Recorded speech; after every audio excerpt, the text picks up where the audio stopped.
Eu gostaria que vocês abrissem aí a sua Bíblia no profeta Naum, capítulo 1, nós leremos do versículo 12 ao versículo 15.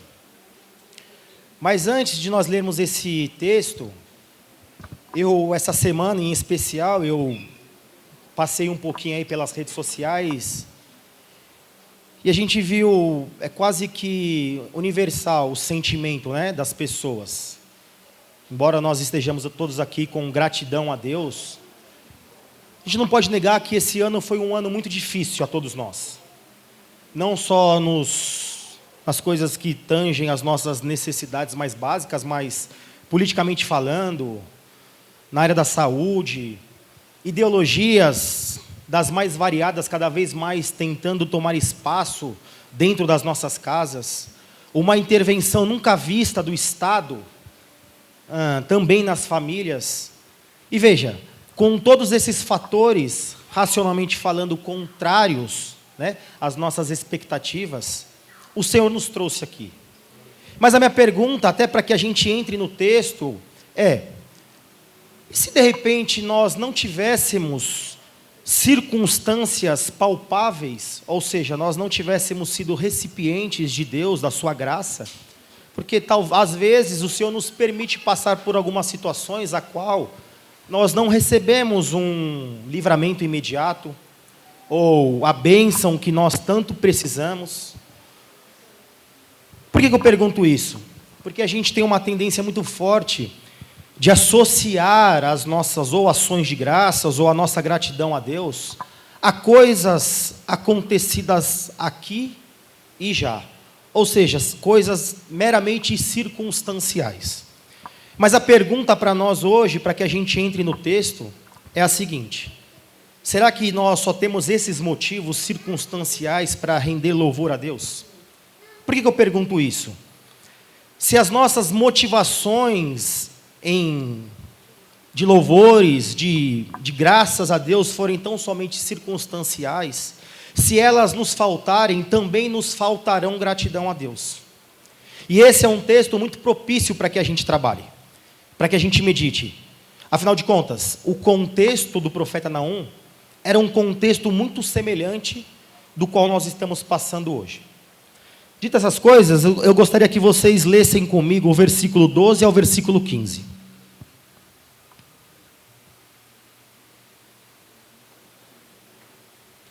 Diz assim a palavra do Senhor: assim diz o Senhor, por mais seguros que estejam, e por mais numerosos que sejam, ainda assim serão exterminados, e passarão. Eu te afligi, mas não te afligirei mais. Mas de sobre ti, Judá, quebrarei o jugo deles e romperei os teus laços. Porém, contra ti, Assíria, o Senhor deu ordem que não haja posteridade que leve o teu nome. Da casa dos teus deuses exterminarei as imagens de escultura e de fundição. Farei o teu sepulcro, porque és vil. Eis sobre os montes os pés do que anuncia boas novas, do que anuncia paz. Celebra as tuas festas, ó Judá. Cumpre os teus votos, porque o homem vil já não passará por ti. Ele é inteiramente exterminado. Vamos orar mais uma vez ao Senhor, pedindo que Ele, nesse momento, tenha total liberdade por meio da minha vida e apesar das minhas falhas e limitações, Ele possa me conduzir a expor esse texto de uma maneira fiel e, ao mesmo tempo, aplicar ao teu coração essa mensagem. Vamos orar comigo. Senhor, aqui estamos, Pai, rendidos e prostrados diante da majestade que é a Tua palavra. A nossa insuficiência se faz notória nesse momento, Pai. Pedimos que o Senhor, por meio da Tua graça e da Tua misericórdia, me conduza e nos conduza, afinal de contas, eis aqui as Tuas ovelhas, Pai. Nos dê direcionamento, nos exorte, nos anime por meio da Tua palavra. É o que nós te pedimos e pedimos em nome de Jesus. Amém. Queridos, talvez nesse momento você esteja se perguntando: pastor, está doido?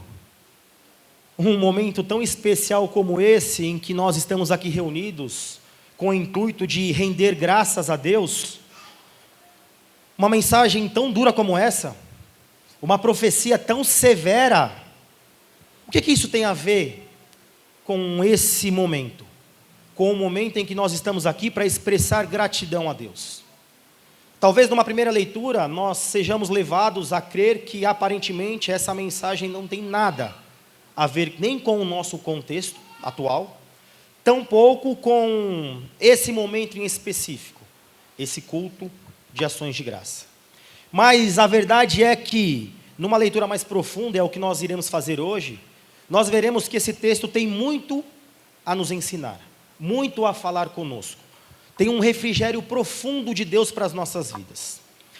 Nesse sentido, eu acredito que seja viável e saudável para a nossa compreensão dessa mensagem, a gente retornar alguns anos atrás e recapitular, obviamente, de uma maneira resumida, a história de Israel, a história do povo de Deus.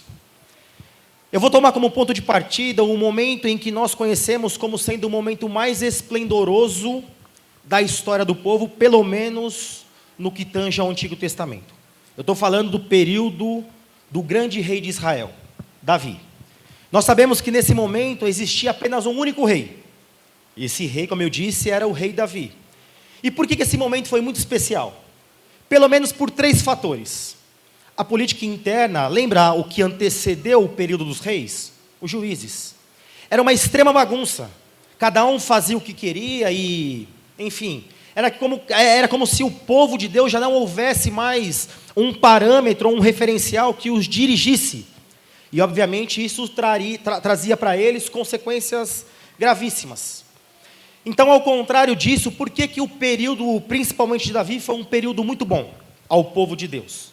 Primeiro, porque ele restabeleceu a adoração no centro, no seio da comunidade do povo de Deus. Ou seja, ele restabeleceu a centralidade do culto. Um outro motivo que dá origem ou sustenta esse período esplendoroso é que a justiça, que nós chamamos de teocêntrica, ou seja, embora Deus escolhesse um representante para governar o povo, todo o povo sabia que o soberano, o detentor de todo o poder, era Deus. E outro fator é porque eles estavam reunidos em torno da lei de Deus, tentando buscar, por meio do Espírito Santo, obviamente, obedecer à lei de Deus. Só que uma reviravolta, alguns anos depois, por volta do ano 930, acontece. Quando o Roboão, neto de Davi, filho de Salomão, chega ao trono, nós sabemos que o seu governo já não é tão justo, a centralidade do culto já não é tão presente no meio do povo. Isso traz uma consequência drástica também para o povo. Nós vemos que nesse momento, aquele reinado que era unido, unificado, ele se divide em 2 partes, o reino do norte e o reino do sul. Então, como governante do reino do sul, nós temos lá Roboão. Do outro lado, no reino do norte, um pouquinho mais acima, ali na região de Siquém e Samaria, nós temos Jeroboão. E essa divisão do reino, ela se estende por longos 200 anos. 200 anos de constantes intrigas, brigas, ciúmes entre esses 2 reinados. Até que uma outra reviravolta acontece. Primeiro no Reino do Norte. Por volta do ano 722 a.C., eu não lembro, é Salamaneser, é um nome difícil de falar. Quinto, ele invade o Reino do Norte e toma de domínio toda aquela região e os habitantes também daquele lugar. Eu, particularmente, costumo dizer que, embora a ênfase maior de sofrimento do povo, as pessoas se remetam ao período do exílio babilônico, eu, sem medo de errar, acredito que não. Que esse período do cativeiro ou da invasão assíria foi muito mais drástica para o povo de Deus. Isso por um único motivo. Ao contrário de todos os outros povos que apostavam a sua invasão e a permanência desse domínio nas forças, a Assíria, além de ser um povo cruel, ela apostava toda a sua dominação na assimilação cultural do povo. Tanto que, pouco tempo depois dessa invasão, o Reino do Norte deixou de existir. E eu digo deixou de existir não no sentido físico, mas no sentido de identidade nacional. Por quê? Eles exploravam 3 pontos de contato, para que então esse povo se esquecessem de quem eles eram, para onde estavam indo e quem eles cultuavam. Eram exatamente esses 3 pontos: cultura, religião e política. Pensem o seguinte comigo: o povo de Deus cria num único Deus. Nós chamamos isso de monoteísmo. Ao contrário do povo de Deus, os assírios idolatravam diversos deuses. E a primeira investida a esse povo recém-dominado foi que eles deixassem de acreditar na existência e na soberania de um único Deus. Ou seja, eles passaram a aceitar inúmeros deuses. Ou seja, uma pluralidade de ideias, um subjetivismo, um relativismo tremendo dentro do arraial do povo de Deus. Politicamente também, qual foi a investida? Veja, no tempo de Davi, por que o reino era justo? Justamente porque o povo entendia, principalmente o rei ou o juiz, os representantes, de que eles eram tão somente representantes de Deus, que o soberano, o que detinha todo o poder, era Deus. Em contrapartida, os assírios não. Eles acreditavam e davam o status de soberano ao representante, ao rei. Ou seja, eles transferiam à instituição humana o poder de delegar todas as coisas àquele povo. É mais ou menos o que acontece hoje, quando as pessoas dão a supremacia ao Estado, ao invés de se dobrarem às leis de Deus. Veja, talvez essa estratégia em que os assírios usaram para que eles fossem assimilados e se esquecessem de quem eles eram, para onde eles iam e quem era quem mandava na vida deles, esteja imperceptivelmente também em nosso meio. E um outro aspecto de contato em que foi muito utilizado e que fez que esse povo desaparecesse foi a cultura. Como vocês acham que o povo de Deus foi formado? Diferente dos japoneses, chineses, alemães, africanos, não existia um povo de Deus. Deus escolheu um povo qualquer e, por meio da sua lei instituída, ele construiu uma nação. Ou seja, a nação de Israel foi construída, a sua cultura, em torno de um referencial absoluto, a lei de Deus. Os assírios, em contrapartida, era diferente. Alguns historiadores dizem que uma das suas práticas mais comuns era o sexo ao ar livre. Inúmeros livros retratam que isso era uma prática em que eles tinham orgulho de ir nas praças, enfim. O que eu quero mostrar? Que se de um lado o povo de Deus sustentava todos os seus costumes num referencial absoluto e ético e moral, de outro, esses que estavam dominando sustentavam toda a sua cultura numa extrema imoralidade. Ou seja, totalmente conflituoso contra o povo de Deus. E esses 3 pontos de contato foi tão eficiente, como eu disse, que em pouco tempo eles deixaram de existir. Pouquíssimo tempo. 2 ou 3 gerações, essa nação já nem se lembrava de quem eles eram. Tamanho foi a assimilação. Paralelamente a isso, esses ataques também estavam acontecendo no Reino do Sul. E aqui é o nosso foco. Porque a profecia de Naum ela é destinada à Síria e ao povo do Sul. Ou seja, ao reino de Judá. Só que, diferentemente desse povo do norte, em que o Senhor os entregou, parafraseando Paulo, às suas próprias paixões, esse povo o Senhor foi sustentando com mão forte. Ou seja, a toda investida da Síria, o Deus de Israel, o nosso Deus, intervia. Eles até tinham um certo início de vitória, mas logo o Senhor revertia essa situação.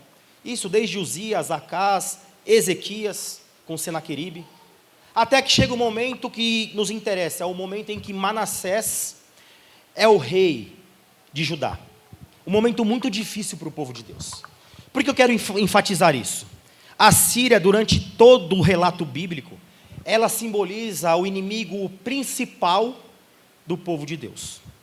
O inimigo que a todo momento e de gerações em gerações, veja, desde de 800 a.C. até 722, 653, 34, a Síria constantemente investiu seus ataques contra o povo de Deus. Então é com esse contexto que eu gostaria de agora voltar a essa profecia. Ou seja, um contexto em que o povo do sul, Judá, estava olhando para o povo do norte se deteriorando, estava em total desespero, achando que esse também seria o destino deles. Um destino ou de assimilação ou de extinção. E isso talvez seja o grande perigo da igreja. Digo o grande perigo, obviamente, descartando a eficiência do Espírito Santo. É uma hipótese. Isso jamais acontecerá.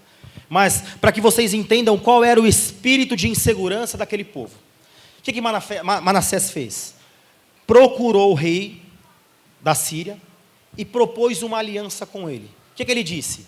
Disse o seguinte, ao invés de vocês nos atacarem, nós e todo o povo, nós vamos nos prostrar às suas exigências. Quais seriam as exigências? As mesmas colocadas para o reino do norte.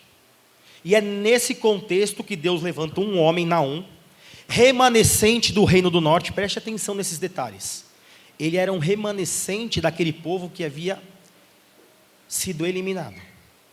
E o levanta como um arauto, como um pregador de boas novas, para um povo totalmente acuado, totalmente tímido, temoroso, prestes a sucumbir e a se entregar a essa assimilação também. Esse é o nosso contexto. E veja, então Deus chama Naum e fala assim, vai lá e diz assim para esse povo. E voltamos então ao versículo 12. Assim diz o Senhor, por mais numerosos ou seguros que estejam, ainda assim serão exterminados. O que Deus estava falando diretamente à Síria? Veja, era a grande potência daquele momento. Era como se hoje nós juntássemos todas as grandes potências que nós conhecemos, com todos os seus armamentos bélicos, nucleares, e eles se unissem e dissessem assim a nós aqui, ou vocês se prostram, ou nós vamos eliminar vocês. É esse o contexto daquele povo. E também talvez seja o nosso contexto, sem que a gente perceba, nós a todo momento e cada vez mais estamos sendo encurralados por um governo que infelizmente jaz do maligno, com as suas também ideologias, também com as suas políticas de interferência e tantas coisas mais. E veja que interessante, Deus não espera que esse poderio se desfaça para que ele incite uma profecia dura contra eles. Deus estava dizendo, quem manda nesta nação, quem manda em todos os acontecimentos desta terra sou eu. Mas veja que interessante, e aqui eu gostaria de fazer uma pequena correção na tradução das nossas Bíblias. O texto diz assim, ainda que vocês sejam grandes e numerosos, ainda assim serão exterminados e passarão. Eu te afligi, mas não te afligirei mais. Mas de sobre ti, Judá, quebrarei o jugo deles e romperei os teus laços. Primeira pergunta que nós temos que fazer para o texto é o seguinte. Deus havia usado Naum para profetizar a Síria, dizendo que ela seria exterminada. Mas logo em seguida o texto diz que eles passarão. Eles passarão quem? Seriam algo contraditório? Então Deus havia dito que eles seriam exterminados, mas ao mesmo tempo eles passariam, seriam salvos? Não, queridos. Aqui que nós precisamos nos atentar. Aonde está passarão, se nós fôssemos aqui numa tradução original e literal, a verdade deveria estar sido traduzida da seguinte forma. E você, Judá, passou. Olha que interessante. A referência, primeiro que nós temos que entender, que essa profecia de juízo traz consigo uma promessa de redenção. É por meio de uma profecia dura contra a Síria, contra um sistema opressor ao povo de Deus, que juntamente ao cumprimento disso, Deus faria com que o seu povo passasse. Mas um aspecto mais importante desse texto, que nos escapa infelizmente a nossa tradução, é que o verbo aqui está no passado. É como se Deus estivesse dizendo, ei, eu vou exterminá-los no futuro, mas vocês já estão salvos. Esse é o contexto dessa profecia. Veja, por que eu disse isso? Eles estavam numa situação extremamente caótica. E no versículo 15, logo abaixo, Deus diz o que para eles? Celebrem as tuas festas. Por quê? Porque Se Deus falou, certamente Ele vai cumprir. E no versículo 14, o profeta, inspirado por Deus, ele vem nos trazer o seu triplo aspecto dessa profecia. Ou seja, como que é que se daria o extermínio da Síria? Ou em outras palavras, como é que Deus faria para exterminar o maior inimigo do povo de Deus? Versículo 14, diz assim: o Senhor deu ordem que não haja posteridade que leve ao seu nome. Quanto tempo, quantos anos, quantos séculos a Síria já estava subjugando o povo de Deus? Quantos anos, quantos séculos, talvez quantos milhares de anos, nós, cristãos, a igreja do Senhor, também não está sendo perseguida. Veja, como eu disse, essa profecia é extremamente contemporânea. Ela é para os nossos dias. E não só isso, veja, lembra que eu disse que, diferentemente dos outros povos, a Síria buscava assimilação cultural para que o povo fosse subjugado? A idolatria predominava naquele lugar. E olha como que Deus diz que exterminaria aquilo que nos afasta de Deus. É a continuação. Da casa dos teus deuses, exterminarei as imagens de escultura e de fundição. O que Deus estava dizendo? Todos os objetos, todos os meios utilizados por esse inimigo do povo de Deus, para afastar o povo da minha presença, eu também vou eliminar. E ele não para por aqui. Ele diz assim: farei o teu sepulcro, porque és vil. Ou seja, Deus estava dizendo o seguinte: eu vou terminar com esse ciclo de sofrimento no meio do meu povo, por meio da eliminação de todo e qualquer objeto que os leva longe de mim, porque isso vai nos trazer juízo, e eu fazer isso, eu também vou eliminar definitivamente todo o sofrimento do meu povo.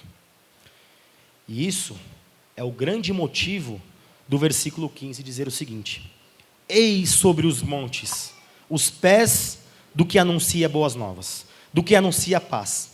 Celebra as tuas festas, ó Judá, cumpre os teus votos, porque o homem vil já não passará por ti, ele é inteiramente exterminado. Olha que interessante. Deus estava dizendo para aquele povo: preste atenção, eu estou prometendo que eu vou acabar com a idolatria no meio de vocês, que eu vou acabar com esse ciclo que se repete ano após ano, de povos e nações subjugarem vocês, de vocês terem que viver debaixo de mão de ferro. Eu vou acabar com tudo isso. Mas antes disso ser trazido à existência, celebrem, vivam como pessoas remidas, redimidas e salvas, felizes. Ele estava dizendo e ensinando esse povo: vocês não precisam de circunstâncias palpáveis, materiais, existenciais, visíveis, para que vocês tenham uma vida de gratidão a mim. Mas calma, não acabou a mensagem. A minha pergunta agora para vocês e para mim, por meio desse texto, é: quando foi que essa profecia se completou?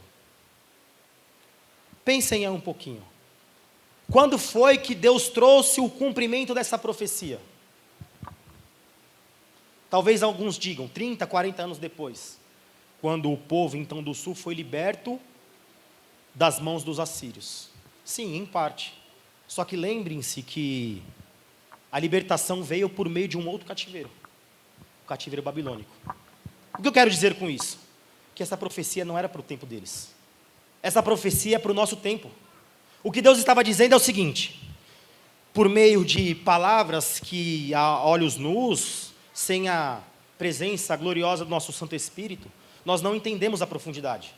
O que Deus estava dizendo é o seguinte: podem passar gerações em que vocês estão sendo oprimidos, mas quando na segunda volta de Cristo acontecer, todas essas coisas serão eliminadas. Se aqui a referência era a ídolos como objetos, postes, ídolos, adorações, a verdade mais profunda do texto é que aqueles ídolos que moram no nosso coração seriam exterminados definitivamente. Qual é a promessa da nova aliança, senão um coração novo? Esse texto estava apontando para um momento glorioso que se consumou já, deu início a essa consumação, no momento em que o nosso Senhor e Salvador Jesus Cristo disse na cruz: teletestai, está consumado. Veja, essa profecia, eu quero frisar isso porque é isso que deve motivar a minha alegria, a tua alegria. Nós podemos viver já sem que o governo seja justo, sem que nós nos reunamos em torno de leis santas. Por quê? Porque o Senhor disse que se eles passaram lá no passado sem que isso acontecesse, ou seja, Deus deu uma garantia a eles, muito mais a nós do que cremos e vimos, temos relatos de que aquele que traria isso à existência, já morreu na cruz e ressuscitou ao terceiro dia. E veja que interessante, ele diz que ele mesmo cavaria o sepulcro do grande inimigo do povo de Deus. Apontava para o nosso grande descanso. Queridos, versículo 15.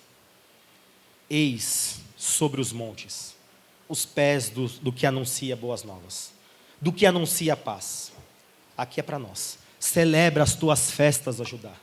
Cumpre os teus votos, porque o homem vil já não mais passará por ti. Ele é inteiramente exterminado. Veja, como eu comecei dizendo, eu acredito que todos nós, sem exceção, passamos um ano muito difícil. Cada um com as suas dificuldades, as suas carências, deficiências, particularidades. E acredito eu que muitos de nós buscamos com muita insistência nas nossas memórias motivos para que verdadeiramente estivéssemos aqui louvando a Deus. Por quê? Porque a gente tem essa mentalidade no tempo. Ou seja, a gente sempre busca coisas que acontecem no tempo em que nós podemos ver para louvar a Deus. Mas a mensagem de Deus para nós hoje é muito mais, como que eu posso dizer, bela.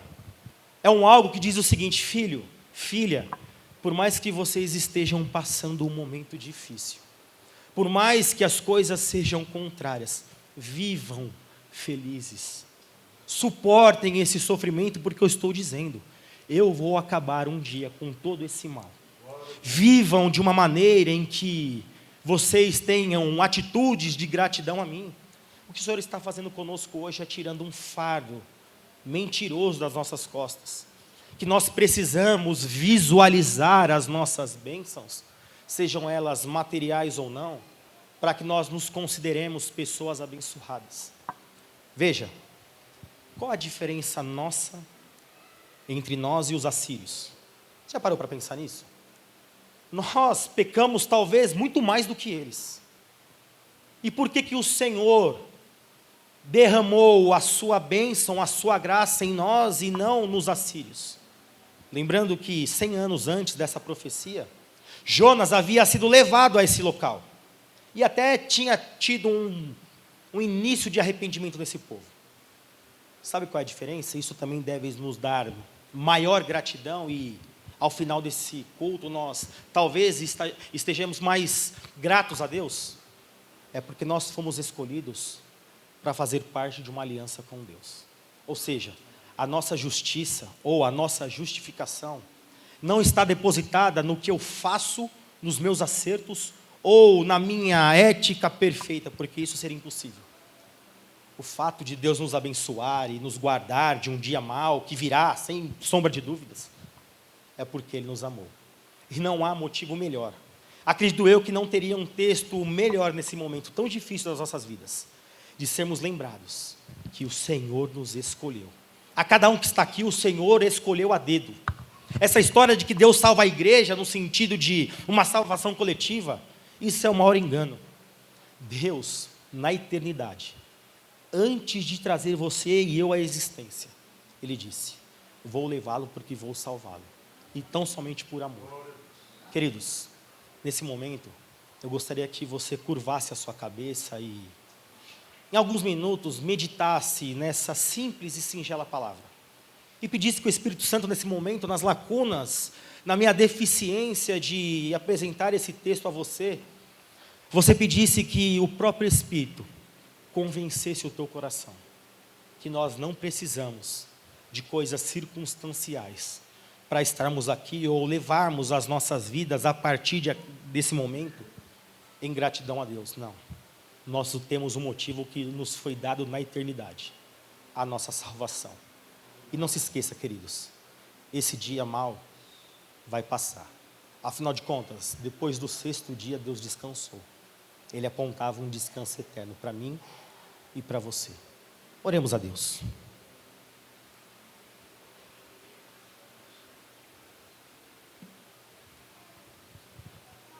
Senhor, queremos te agradecer, Pai.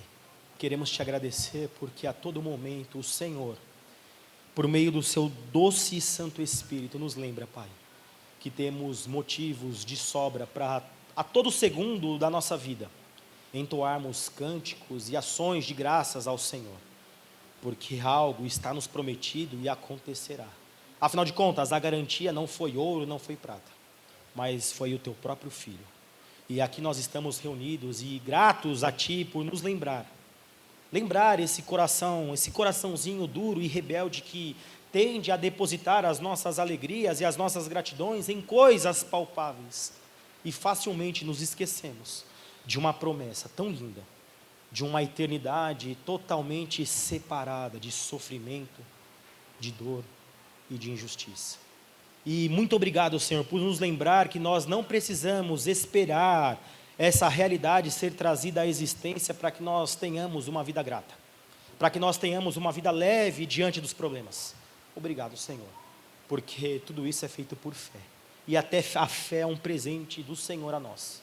E é nesse sentido que nós oramos que o Senhor aumente a fé do nosso coração, porque quanto mais o Senhor nos der fé, mais gratos e leves seremos no nosso dia a dia.